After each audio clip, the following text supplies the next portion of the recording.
Last class में history chapter 5 page number 121। इससे पहले आप लोग को अर्थव्यवस्था और आजीविका एक्सरसाइज पढ़ाया जा चुका है। इसमें औद्योगिकरण के बारे में बताया गया था, फैक्ट्री प्रणाली, श्रम पद्धति, निरुद्योगीकरण, न्यूनतम कानून, मजदूरी नियम, ये सब जो है आपको पढ़ाया दिया जा चुका है लघु उत्तरीय प्रश्न तक। आज हम लोग दीर्घ उत्तरीय भी पहला हो चुका है। पहला दूसरा नंबर प्रश्न है जो लिखिए, औद्योगिकरण के परिणाम स्वरूप होने वाले परिवर्तनों पर प्रकाश डाले। औद्योगिकरण के परिणाम स्वरूप होने वाले परिवर्तनों पर प्रकाश डाले। आपको मालूम होगा कि औद्योगिकरण का मतलब उद्योग का बढ़ना। पहले के समय में सबसे पहले औद्योगिकरण कहाँ स्टार्ट हुआ था? इंग्लैंड में। और इंग्लैंड में जो हुआ औद्योगिकरण, तो वहाँ माल ज़्यादा बनने लगा। नहीं तो माल ज़्यादा बनने लगा, कोई चीज़ बनता है तो घर में तो यूज नहीं होता है, वो चाहता है कि बाहर उसका क्या खपत करे। नहीं तो वही खपत करने के लिए, जैसे हम कपड़ा बात करें, नहीं सूत काटने की मशीन हुआ या बहुत सारे औजार जो बेचना चाह रहे थे और वह एक जगह से दूसरे जगह जा रहे थे, है ना, क्या चीज़ बेचने के लिए मार्केट खोजा, जिसके कारण औद्योगिकरण इसको नाम दिया गया, मतलब उद्योग का प्रसार हुआ, है ना। अब इसको आने से क्या परिवर्तन हुआ, यही चीज इस प्रश्न में लिखना है ना। इस प्रश्न में लिखना है कि किस तरह से औद्योगिकरण में प्रसार हुआ, प्रचार हुआ, है ना। तो आप लोग उत्तर लिखिए इसका। औद्योगिकरण ने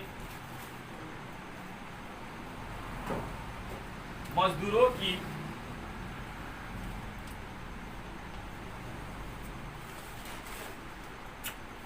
आजीविका को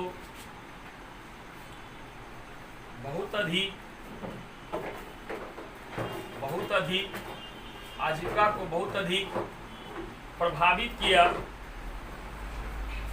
फुल स्टॉप।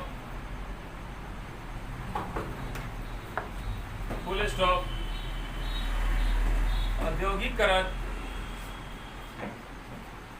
सर्वप्रथम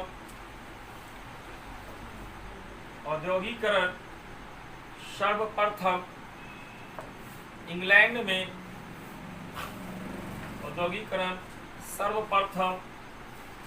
में शुरू हुआ। Full stop. इसके कारण थे कि यहाँ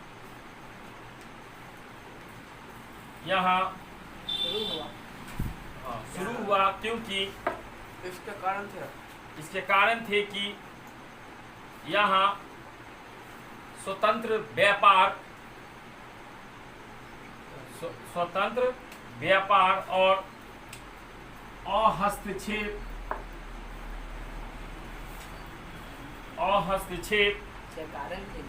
कारण थे कि यहाँ स्वतंत्र व्यापार और हस्तक्षेप की नीति अपनाई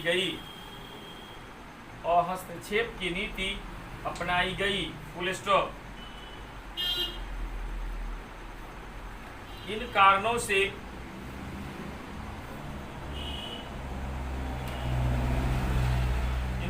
से ब्रिटेन में व्यापार की इतनी वृद्धि हुई कि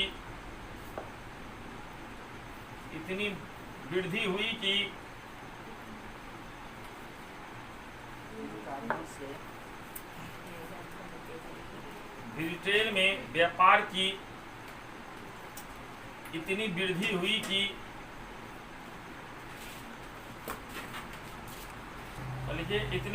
कि व्यापारी फल फूलने लगे। व्यापारी फल फूलने लगे। Full stop. व्यापार के विकसित होने से व्यापार के विकसित होने से व्यापार के विकसित होने से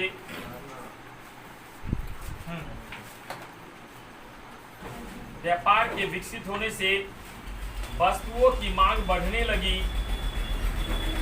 व्यापार विकसित होने से वस्तुओं की मांग बढ़ने लगी।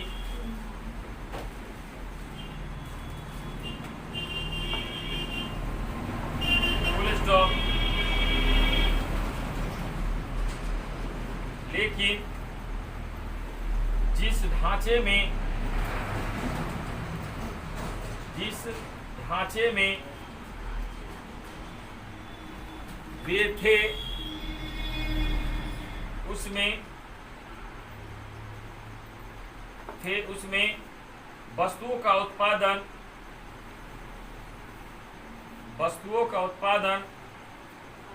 नहीं बढ़ाया जा सकता था।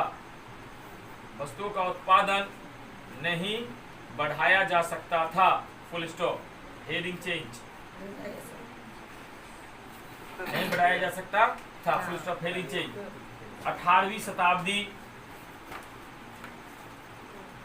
18वीं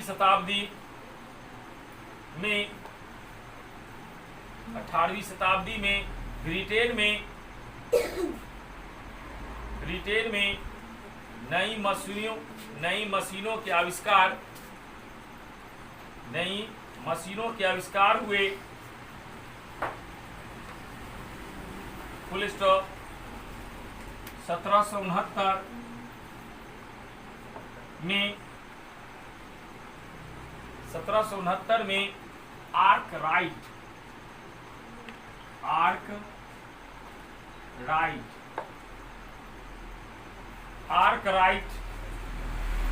ने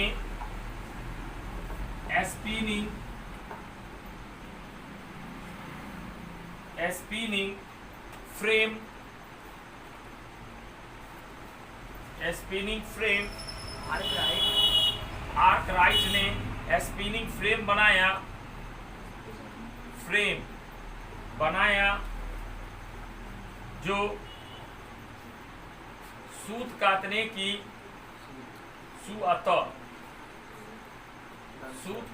की मशीन थी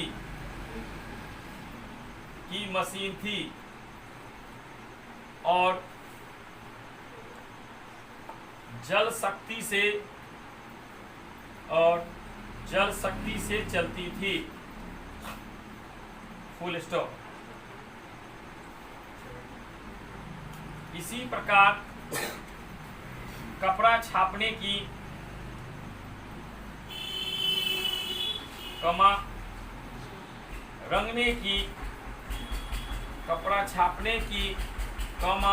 रंगने की मशीन बनाई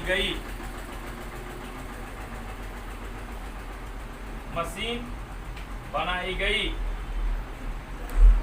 जिससे उत्पादन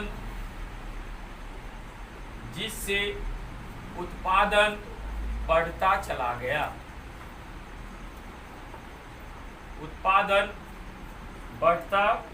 गया। Full stop.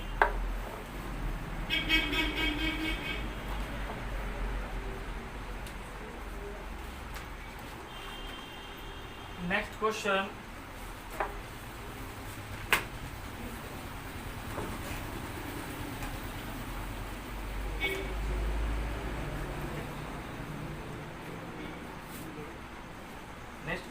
तीसरा, उपनिवेशवाद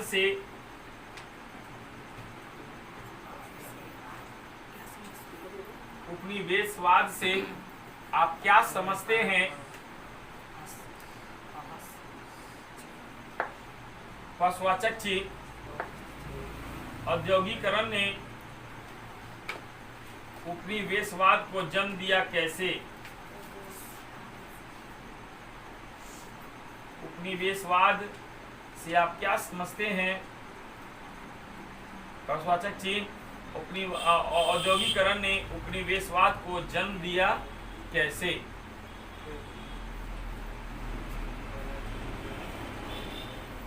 तो लिखिए उपनिवेशवाद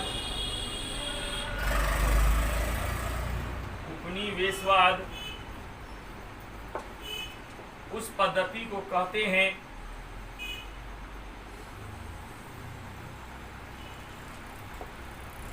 उपनिवेशवाद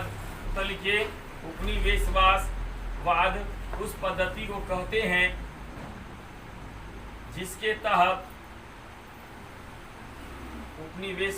पद्धति को कहते हैं जिसके तहत सैनिक शासन से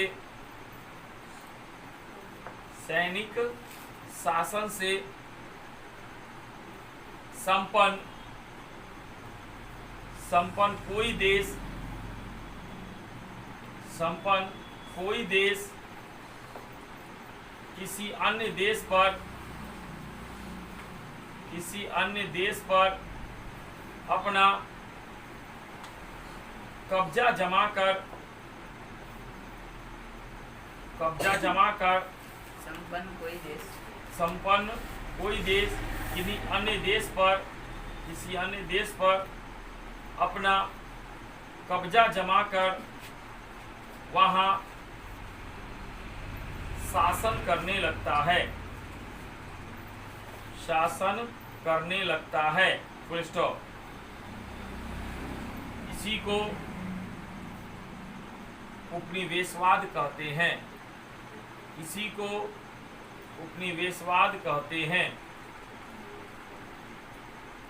हैं। जैसे भारत पर ब्रिटेन के उपनिवेशवाद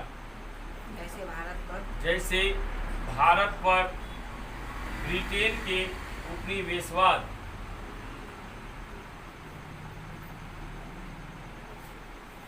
फुल स्टॉप।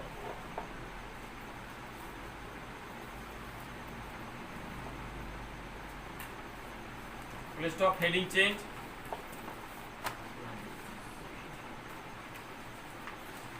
औद्योगिकरण की सफलता के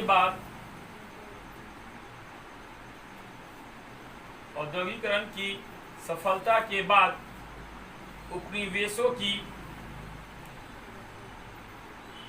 उपनिवेशों की छीना झपटी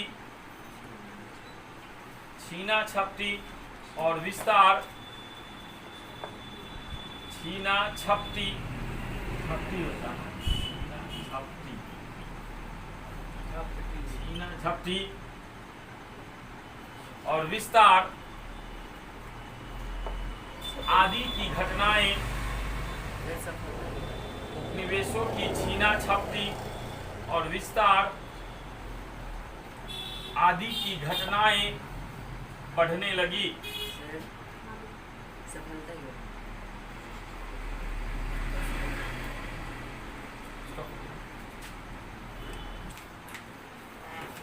आगे घटनाएं बढ़ने लगी हो गया। Full stop. जहां उपनिवेशवाद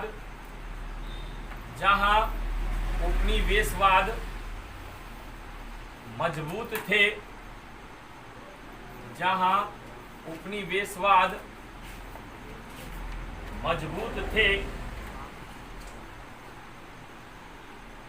वहां उन्होंने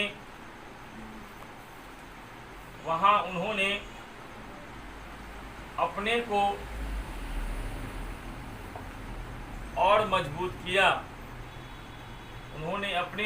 और मजबूत किया और विरोधियों को भगा दिया था।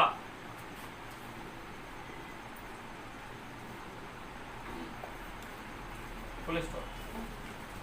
जिन यूरोपीय देशों के पास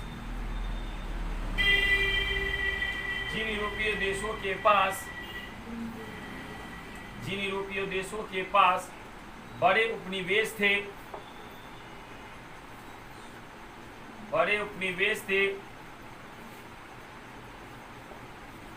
वे तो वे तो उसकी मजबूती में लगे थे।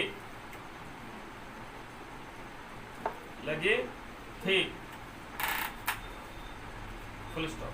इस प्रकार औद्योगिकरण ने उपनिवेशवाद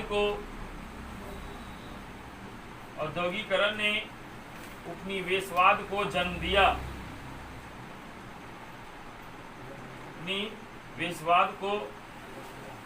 जन्म दिया। Full stop. Next question number 4 लिखिए। कुटीर उद्योग के महत्व एवं उसकी उपयोगिता पर प्रकाश डालें। कुटीर उद्योग के महत्व एवं उसकी उपयोगिता पर प्रकाश डालें। Full stop. अब तुम पूछोगे कि सर कुटीर उद्योग क्या है? कुटीर उद्योग मतलब होता है छोटा छोटा उद्योग। अभी देखे होगे तुम लोग, कोई पंखा बनाकर बेचता है, कोई अचार बनाकर बेचता है। हाथ का पंखा देखे होगे ना, झाड़ू बनाकर बेचता है, चाहे किसी प्रकार का झाड़ू हो, है ना, और चाहे वो तार का हो या क्या कहते हैं नारियल का हो। ये सब जो छोटा छोटा उद्योग कंपनी में नहीं बनता, ये छोटा छोटा। उसका टोकरी बनाना हो, टोकरी बनाते देखते सिर पर, डगरा बनाना हो, नहीं तो करची बनाना हो, कमची जिसको हम लोग कहते हैं। तो ये सब जो उद्योग है, जो छोटा छोटा उद्योग है, उसी को हम लोग क्या बोलते हैं? कुटीर। जो कंपनी में नहीं बनता, टैग नहीं लगता है कि कंपनी का मार्का। अभी के समय में बहुत सारे कंपनी के अचार भी आ गए हैं, जैसे पीकल की बात करें, नहीं मिलन्स की बात करें, और कुछ ऐसे आदमी हैं जो अपने अचार बनाते हैं, अपना डब्बा में पैक किए और बाजार में आते हैं बेचने के। नहीं, छोटा छोटा बोतल में बंद करके, जैसे वो कंपनी वाला बनाता है। क्योंकि आज के दौर में फैशन का युग है, नहीं तो कुटीर उद्योग से सामान खरीदा नहीं चाहता है ना, और ज़्यादातर देता है कंपनी का होना चाहिए अचार। आज मिलन्स खोजता है या कोई भी चीज़, तो कुटीर उद्योग बंद होता चला गया। अब बहुत सारा कुटीर उद्योग भी क्या करता है, अपना माल बेचकर कंपनी को दे देता है, कंपनी अपना टैग लगाकर और उस सामान को अपना कंपनी के नाम से बेच लेता है। वो महंगा भी हो जाता है। जहाँ कंपनी का टैग लग गया वो क्या चीज़ हो गया? ब्रांड हो जाता है, महंगा हो जाता है। यही चीज़ को हमारे प्रधानमंत्री जी बोल रहे हैं कि लोकल को वोकल करें, नहीं बना कि अपना कंपनी अपने देश में जो उत्पादन हो रहा है उस पर ज़्यादा आप लोग खरीदे सामान, बाहरी सामान को न खरीदें। नहीं तो चलिए इसका आंसर लिखिए आप लोग। कुटीर उद्योग के महत्व, कुटीर उद्योग के महत्व बहुत अधिक है।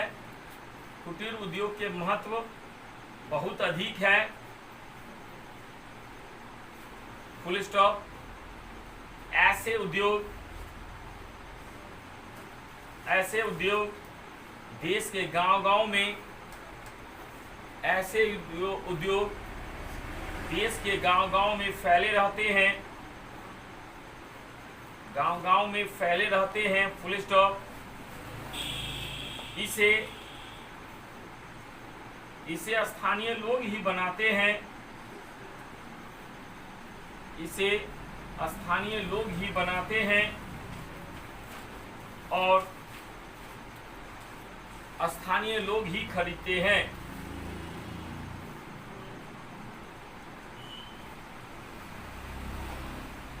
Full stop. ही खरीदते हैं। कभी कभी ये बाजारों में भी, ये बाजारों में भी बिक जाते हैं। Full stop. कारण यह है कि सभी सामान सभी स्थानों पर नहीं बनते हैं,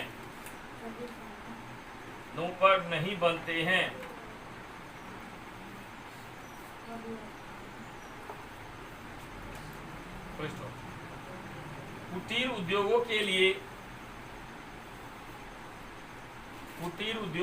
लिए जो कच्चा माल होते हैं, कुटीर उद्योगों के लिए जो कच्चा माल होते हैं वे सब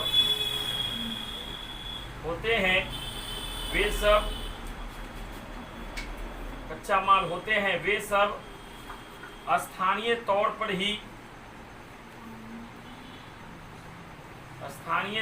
ही प्राप्त हो जाते हैं। स्थानीय तौर पर ही प्राप्त हो जाते हैं। Full stop.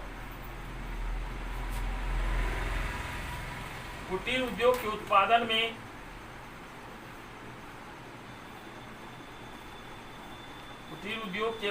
में कम पूंजी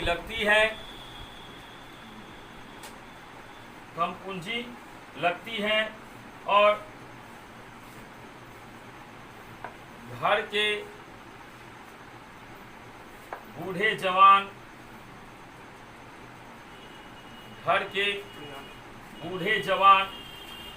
स्त्री पुरुष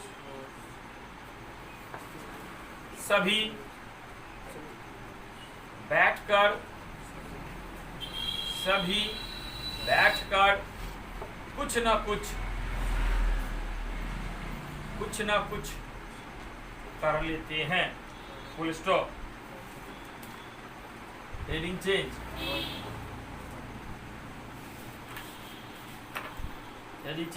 कुटीर उद्योग की उपयोगिता है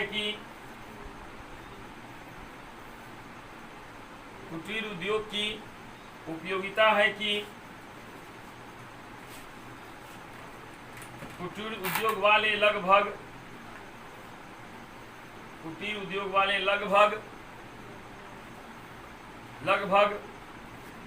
उन्हीं वस्तुओं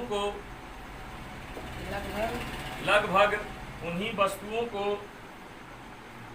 तैयार करते हैं। कुटीर उद्योग वाले लगभग उन्हीं वस्तुओं को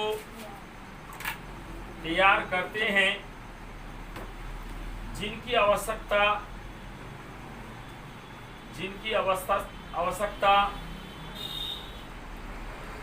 स्थानीय लोगों को रहती है। Full stop. जैसे मिट्टी के बर्तन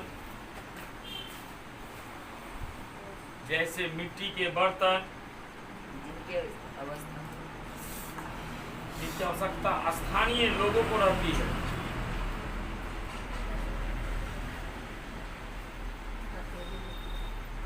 जैसे मिट्टी के बर्तन, खुरपी, कुदाल,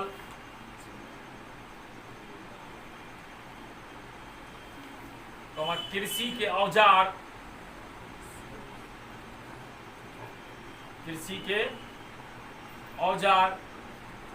पंखे, आचार, पापड़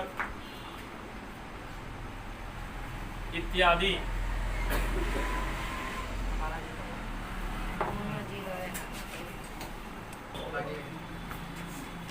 शहरी जीवन।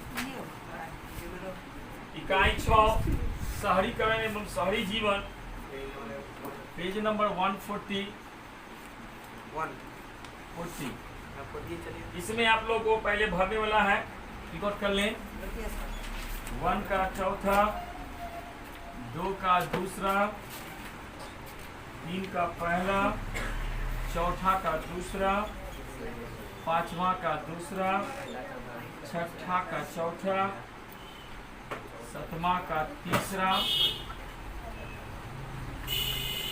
8वां का चौथा,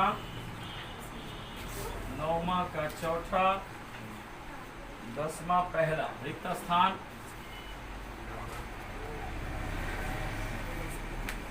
पहला परकोटा,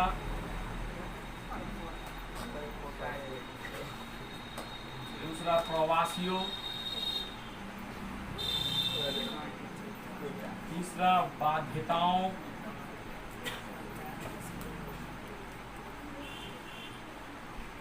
चौथा औद्योगिक,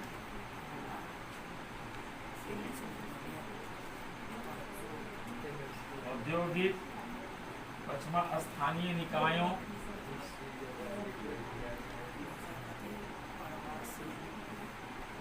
मिलान, पहला अंग, दूसरा ग, तीसरा क, चौथा ख। इसमें शहरीकरण और शहरी जीवन, उस समय में औद्योगिकरण हुआ, लोग एक जगह से दूसरी जगह जाने लगे, है ना, जिससे इसको हम लोग प्रवासी भी बोलते हैं, प्रवासी बन। जैसे अभी देखिए हम लोग एक राज्य से दूसरे राज्य जाने लगे लोग, है ना, मजदूर के लिए, उसको क्या कहा गया? प्रवासी कहा गया, प्रवासी मजदूर कहा गया। उसी तरह से लंदन शहर में भारी संख्या में उस समय में मजदूर पहुंचने लगे कामकाज के लिए, नहीं तो उसको क्या बोला गया? प्रवासी मजदूर। लेकिन आदमी तो बुला लिया लंदन में, कंपनी में तो चला गया, कारखाना में काम करने लगा, लेकिन तो सब प्रकार की सुविधा नहीं, भीड़ बहुत सारे हो गए, लोग सड़कों के किनारे रहने लगे। इसी तरह से मुंबई में भी उद्योग तो सबसे पहले शुरू हुआ, कपड़ा उद्योग, कपड़ा मिल स्टार्ट हुआ, नहीं उसके बाद लोहा उद्योग स्टार्ट हुआ, लेकिन मजदूरों को वहाँ दुर्दशा होने लगी। नहीं, मिल मालिक जो है उसको सही ढंग से क्या न घर देते थे, बस की खाने के लिए मजदूरी, नहीं मजदूरी के सिवा किसी प्रकार की सुविधा नहीं। लेकिन आज के दौर में जब मजदूरों ने इसके लिए आंदोलन किया, तो आज के युग में देखे होंगे सब जो यहाँ से जाते हैं मजदूर, लगभग में बहुत सारे ऐसे कंपनियां हैं जो क्या करते, रहने खाने की सुविधा भी नहीं, और कुछ ऐसी कंपनियां हैं जो सिर्फ मजदूरी, छोटे तबके के जो मजदूर होते हैं उनको किसी प्रकार की सुविधा नहीं देती। इसी कारण आज देखो लॉकडाउन के कारण उनको भागना पड़ा। लेकिन जो बड़े बड़े पोस्ट पर हैं, नहीं बड़े बड़े क्लर्क ग्रेड पर हैं या इंजीनियर, उन लोगों को भागना पड़ा क्या? नहीं भागना। कंपनी उनको जानती है कि अगर हम भगा देंगे तो फिर इंजीनियर हमको नहीं मिलेगा, नहीं फिर क्लर्क भगा देंगे तो फिर ऐसा क्लर्क जल्दी नहीं मिलेगा, तो इसलिए वो सबको नहीं भगाते बड़ा पोस्ट को, छोटा पोस्ट वाला को, क्योंकि बहुत सारे मजदूर होते हैं, नहीं एक जाएगा दूसरा आएगा, इसके कारण उसको भगा। तो इसी मजदूर के बारे में, शहरीकरण के बारे में कहा गया कि शहर का निर्माण कैसे हुआ। जब लोग एक जगह इकट्ठा होने लगे, उसके बाद बहुत सारे उद्योग एक जगह स्थापना होने लगे, तो क्या हुआ? वो शहर बन गया। आज हम बात करें, हमारा शहर है, नहीं शहर को में अंदर में आता है, लेकिन वही चतरिया गांव के अंदर में आता है। अगर वहाँ भी बहुत सारे क्रियाकलाप शुरू हो जाए तो वो भी क्या बन जाएगा? शहर बन जाएगा। कपड़ा का दुकान खुल जाए, मॉल खुल जाए, सिनेमा हॉल खुल जाए, तो ये सब जो होता है, ये सब जो होता है वो शहरीकरण का आवश्यक चीजें होती है। तो आज इसी के संबंध में देखिए पहला प्रश्न एक्सरसाइज 6 का,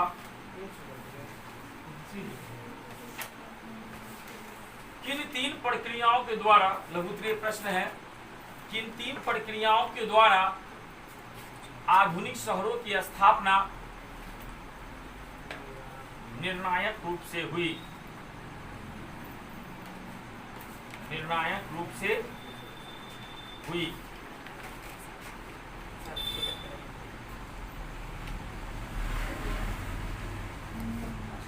निर्णायक रूप से हुई। उत्तर लिखिए। निम्नलिखित 3 प्रक्रियाओं द्वारा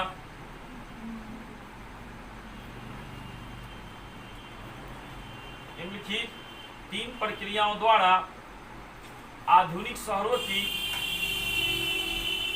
स्थापना, आधुनिक शहरों की स्थापना निर्णायक रूप से हुई। निर्णायक रूप से हुई, रूप से हुई। हेडिंग से पहला नंबर, विश्व के विशाल भूभाग पर भू डैश भाग, विश्व के विशाल भूभाग पर औपनिवेशिक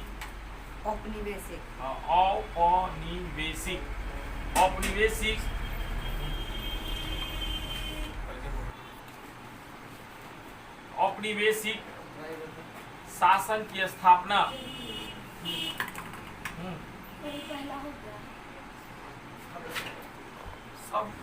औपनिवेशिक शासन की स्थापना, विश्व के विशाल भूभाग पर औपनिवेशिक शासन की स्थापना। दूसरा पॉइंट, औद्योगिक पूंजीवाद का उदय, औद्योगिक पूंजीवाद का उदय। तीसरा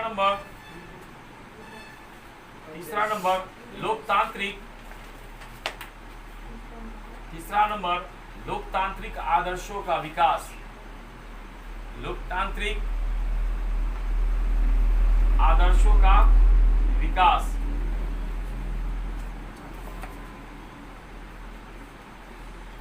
नेक्स्ट क्वेश्चन दूसरा, देखो समाज का वर्गीकरण, प्रश्न नंबर 2 लिखिए। समाज का वर्गीकरण ग्रामीण एवं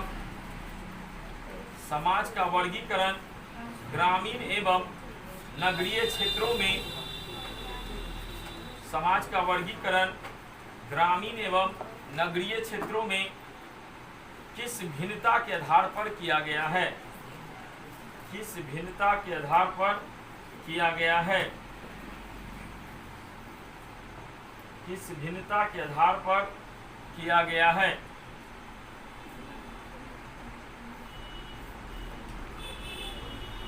तो लिखिए, समाज का वर्गीकरण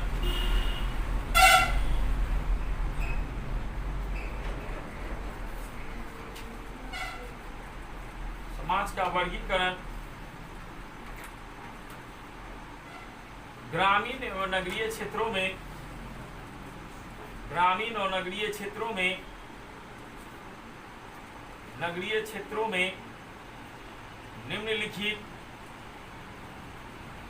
निम्नलिखित भिन्नता के आधार पर किया गया है, निम्नलिखित भिन्नता के आधार पर किया गया है। पहला नंबर, निम्नलिखित भिन्नता के आधार पर किया गया है। पहला नंबर, हेडिंग के पहला नंबर लिखिएगा, जनसंख्या का घनत्व। पहला नंबर, जनसंख्या का घनत्व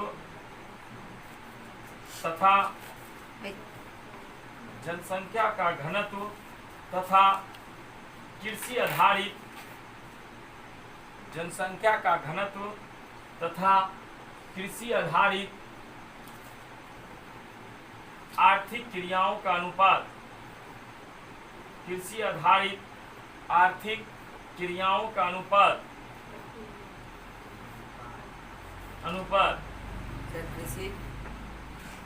कृषि आधारित आर्थिक क्रियाओं का अनुपात। दूसरा पॉइंट लिखिए, शहरों तथा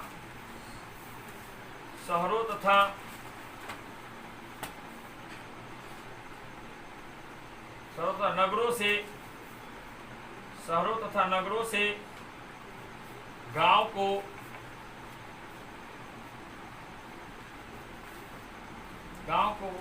उसके आर्थिक प्रारूप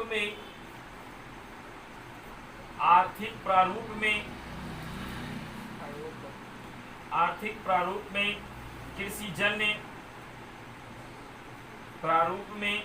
कृषिजन्य क्रियाकलापों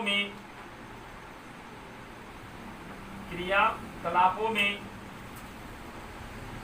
एक बड़े भाग के आधार पर भी क्रियाकलापों में एक बड़े भाग के आधार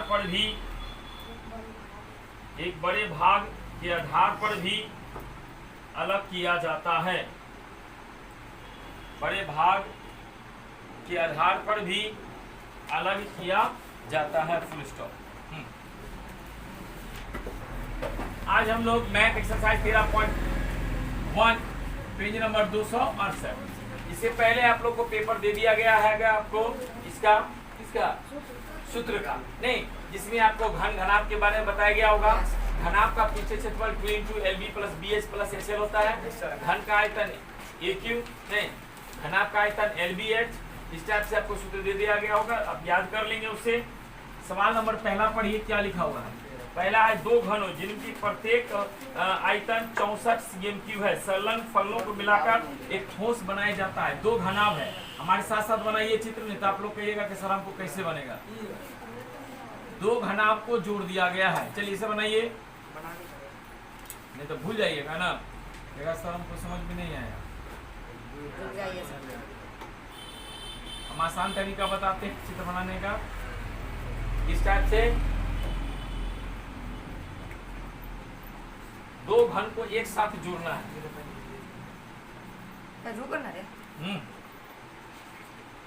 दो घन को इस टाइप से जोड़ दीजिए और ये सब का जो साइड है, इस साइड को क्या करिए, मिला दीजिए। ये आपका घन का निर्माण हो गया। ये आसान तरीका होता है। 64 cm³ आयतन दिया। पहले घन का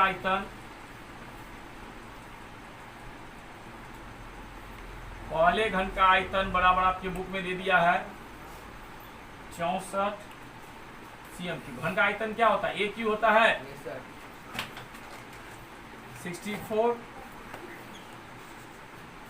या 3 लगाइएगा। हम जानते हैं कि 64 का घनमूल 4 होता है। 4 चौका 16, 16 चौका 64। 3 बार करेंगे हम लोग, इतना हो गया।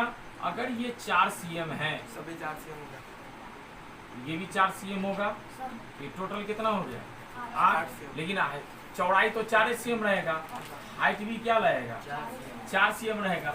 इस तरह से L का मान जो मानेंगे 4 + 4 बराबर 8 cm, B बराबर होगा 4 cm, H बराबर 4 cm। कह रहा है कि ऐसा जो बन गया, घना बन गया ना। याद रखिएगा घन का सभी भुजा क्या होता है, बराबर होता है, लेकिन घनाभ में लंबाई चौड़ाई भी कुछ अंतर हो सकता है। घनाभ का पृष्ठीय क्षेत्रफल, घनाभ का पृष्ठीय 2 × LB BH और HL। मान बैठा दे बाबू। L का मान 8 × 4 4 × 4 4 × 8 cm²। 8 चौके 32 + 16 + 32 64 और 16 80 160 गुना किया जाए 160 cm। हाँ। सवाल नंबर 2, इसको हम लोग खिलौना वाला बोलते हैं सवाल, है ना, और बहुत ही फेमस है इस चैप्टर का। और ज्यादातर जो है खिलौना वाला सवाल इसको बोला जाता है और पूछा भी जाता है ज्यादातर क्वेश्चन। अब आइए, कोई बर्तन एक खोखले गोले के ऊपर, ये तीसरा नंबर है खिलौना वाला, ये दोनों खिलौने वाला है। एक बर्तन एक खोखले अर्धगोले के आकार का, देखो बाबू, एक बर्तन अर्धगोला का, इसके ऊपर में क्या बना हुआ है, बेलन बना हुआ है। अर्धगोला के ऊपर क्या बना है, बेलन। इस टाइप का है चित्र। अब कह रहा है क्वेश्चन कि अर्धगोले का व्यास 14 cm है। इसका व्यास कितना दिया है 14 cm और इसकी कुल ऊंचाई दिया है 13 cm। तो हमको कहा जा रहा है इसका पृष्ठीय क्षेत्रफल ज्ञात करें। तो इसका वक्र पृष्ठ क्षेत्रफल ज्ञात करें, यानी कि पृष्ठ क्षेत्रफल संपूर्ण पृष्ठ क्षेत्रफल ज्ञात करें, वक्र पृष्ठ क्षेत्रफल ज्ञात करें दोनों का। तो सबसे पहले अर्धगोला का वक्र पृष्ठ क्षेत्रफल होता है 2πr² और शंकु बेलन का होता है 2πrh। सब चीज फाइंड करना होगा पहले। तो पहले ध्यान से देखिए, व्यास आपके बुक में दिया है 14 सीएम, तो व्यास अगर दिया है तो आर का मान निकल सकता है व्यास बटा 2 7 सीएम। ये 7 सीएम कट गया इधर, तो हाइट कितना होगा, ये हाइट कितना होगा, याद रखिएगा दोनों का जो बेस होता है वो तो सेम है, जिसका एक अर्धगोला का और एक बेलन का। तो आप कोशिश कर सकते हैं बर्तन, पूरे बर्तन का पृष्ठीय क्षेत्रफल, वक्र परिक्षेत्रफल, तो अर्धगोला का होता है 2 पाई आर स्क्वायर और बेलन का होता है 2 पाई। आप कोशिश करिए कि अगर कॉमन मिल जाता है तो कॉमन ले लीजिए, तो और आसान सवाल बन जाएगा। आप कैसे कहिए कॉमन लेंगे सर, तो ध्यान से देखिए 2 पाई आर 2 पाई आर, और चूंकि आर दोनों का सेम है, एक ही आधार पर है, इसलिए आप 2 पाई आर कॉमन भी ले सकते हैं। तो क्या बचेगा, एक आर बचा और इधर एच बचा। चलिए मान बैठाइए, 2 गुने 22 बटा आर का मान 7, आर का मान 7, एच का मान 6 सीएम स्क्वायर।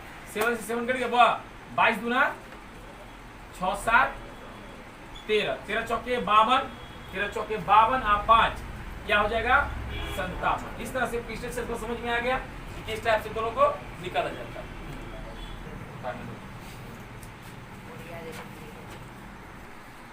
तीसरा नंबर, ये आपको खिलौना वाला सवाल है, जो एक अर्धगोला पर एक अर्धगोला पर शंकु के आकार का,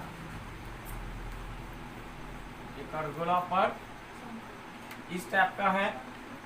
अब कह रहा है खिलौने की त्रिज्या 3.5 है, 3.5 सीएम दिया है, और अर्धगोला का आधार होता है। इस खिलौने की संपूर्ण ऊंचाई 15.5 है, 15.5।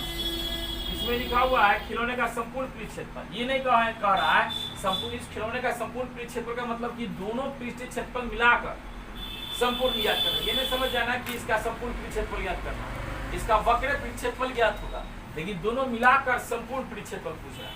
ठीक है, ऐसा कंफ्यूजन होता है बच्चा को कि संपूर्ण लिख दिया था, संपूर्ण पृष्ठ क्षेत्रफल आपको सूत्र लिख देता है, ऐसा नहीं करना। आर का मान कितना हो गया 3.5 सीएम बचा। एच का मान, चूंकि यहाँ से 3.5 कट गया है, तो एच का मान हो गया 15.5 माइनस 3.5, 15 से 3 गया 12.0। हम ये बता दें कि चूंकि आप क्या है, शंकु है, और शंकु का वक्र क्षेत्रफल होता है पाई आर एल, एल का मान फाइंड करना पड़ेगा तुमको, H square plus R square, ये सूत्र होता है ना, 12 का होल स्क्वायर 3.5 का होल स्क्वायर, 12 बड़ा 144, 35 45 1225, 156.25। जब इसका वर्गमूल निकालिएगा तो 12.5 सीएम आपको निकलेगा वर्गमूल, है ना। अब लिखेंगे खिलौने का संपूर्ण पृष्ठीय क्षेत्रफल, तो यहाँ पर अर्धगोला का होता है 2 पाई आर स्क्वायर और शंकु का होता है पाई आर एल। क्या कुछ कॉमन आ रहा है क्या, पाई आर कॉमन ले लीजिए, क्या बचा 2r और यहाँ एल। मान बैठाइए, पाई का मान 22 बटा, आर का मान 3.5, आर का मान 3.5 और एल का मान कितना है 12.5, 7 पंचे 5 गुना 10, 11.0 प्लस 0 का मान नहीं होगा, इसमें दशमलव हट जाएगा, 12 7 19.5, 314.5 सीएम स्टार्ट होगा।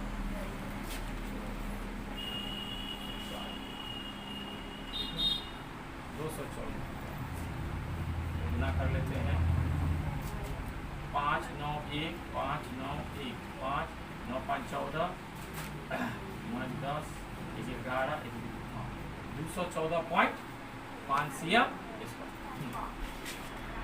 पर प्रश्न है, एक घन है,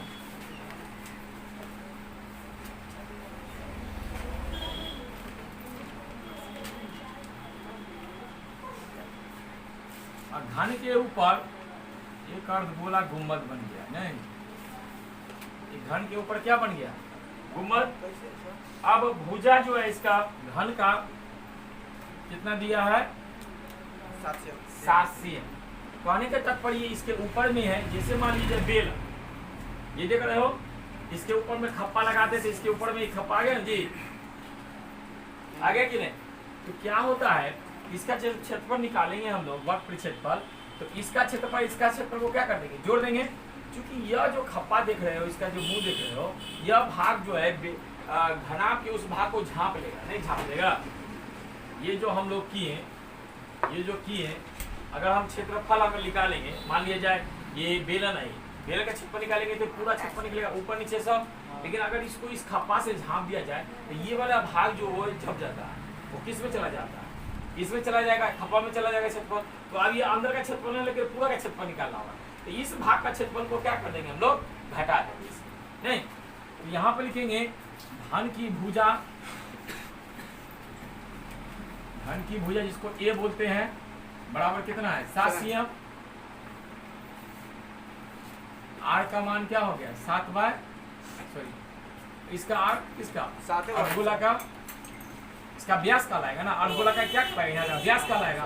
इसका आधा क्या कहलाएगा? आर कहलाएगा। नहीं तो ठोस लिखा हुआ है घनाकार ब्लॉक, घनाकार ब्लॉक का पृष्ठीय क्षेत्रफल। तो घन का पृष्ठीय क्षेत्रफल होता है 6a² प्लस अर्धगोला का होता है 2πr²। और इसका आधार का, चूंकि आधार इसका क्या होता है? गोल होता है। जैसे मान लीजिए इसका आधार क्या होता है? गोल होता है। तो इसका आधार क्या होगा? गोल। इसको πr² कहेंगे। नहीं, इसमें से क्या करेंगे? पृष्ठीय आधार का क्षेत्रफल πr² घटा देंगे। तो 6a², 2πr² में से πr² घट गया, क्या बचेगा? πr²। मान बैठाइए। a का मान कितना है? 7, पाई का मान 22/7, आर का मान 7/2 का होल स्क्वायर। 7 49, 22/7, 7 4 काटा जाए, 7 11 बार 6 9 54, 6 24 और 5 29, 6 9 54, 5 6 24 और 5 29 प्लस 77/2, 2 3 6, 2 8 16, 2 5 10, जोड़ दिया जाए, 8 4 12, 9 3 12, 1 13, 2 3 332 cm स्क्वायर इसका। हाँ, इसी तरह का सेम टू सेम से बना, लेकिन ये क्या है? घनाकार ब्लॉक के ऊपर से दिया हुआ था। इस बार क्या किया है? अंदर से काट दिया। नहीं वाह, अंदर से काटा, इसका मतलब ऊपर में नहीं डालेंगे घनाकार ब्लॉक के ऊपर में अर्धगोला, इसके नीचे से काटेंगे। देखो ऐसे नहीं, ठीक है? इसके अंदर से काट दिए, ऊपर से हम लोग नहीं काट। अब क्या है? लेकिन ये वो बात है, इसमें दिया नहीं है कुछ भी, ना किनारा दिया ना कुछ दिया, तो आप कुछ भी किनारा को मान सकते हैं। आपका आंसर में दिया L, लेकिन हम लोग A मानते हैं भुजा। घन की भुजा क्या मानिए? A माना कि घन की भुजा बराबर A। अर्धगोला का व्यास हो जाएगा ये, अर्धगोला का व्यास बराबर A, तो त्रिज्या क्या हो गया? A/2। हम बात बता दें एक चीज कि अगर घनाकार ब्लॉक से काट के निकाल दिया गया तो बहुत सारा बच्चा समझता है कि घन में से आपको अर्धगोला का क्षेत्रफल को घटा देंगे। नहीं, कोई चीज अगर काट कर निकाल दिया जाता है तो उसका क्षेत्रफल क्या होता है? बढ़ जाता है। उसका क्षेत्रफल क्या हो जाता है? लेकिन अगर उसका वेट कहोगे, जिसको हम आयतन कहते हैं, उसका आयतन क्या होता है? घट जाता है। जैसे एक हम बात करें कुर्सी टेबुल का बनाने, छिलता है जितना उतना उसका वेट क्या होता है? कम होता है, लेकिन उसका क्षेत्रफल क्या हो जाता है? बढ़ जाता है। कुछ नया जितना लकड़ी है, छोटा छोटा लकड़ी को जैसे खिड़की बनाते तो हटा के बनाते तो उसका क्षेत्रफल क्या हुआ? बढ़ गया, लेकिन उसका वेट क्या हो जाता है? लकड़ी का कम हो जाता है। तो याद रखिएगा, अगर पृष्ठीय क्षेत्रफल की बात आई तो इसका क्या करेंगे? क्षेत्रफल को जोड़ देंगे। अगर भाई आयतन की बात आई कि खोद कर निकाल दिया गया है तो शेष बचे आयतन ज्ञात कीजिए, तो आयतन में से क्या करेंगे, घटा देंगे। तो यहाँ पर आइए, शेष बचे ठोस का पृष्ठीय क्षेत्रफल बराबर घन का पृष्ठीय क्षेत्रफल,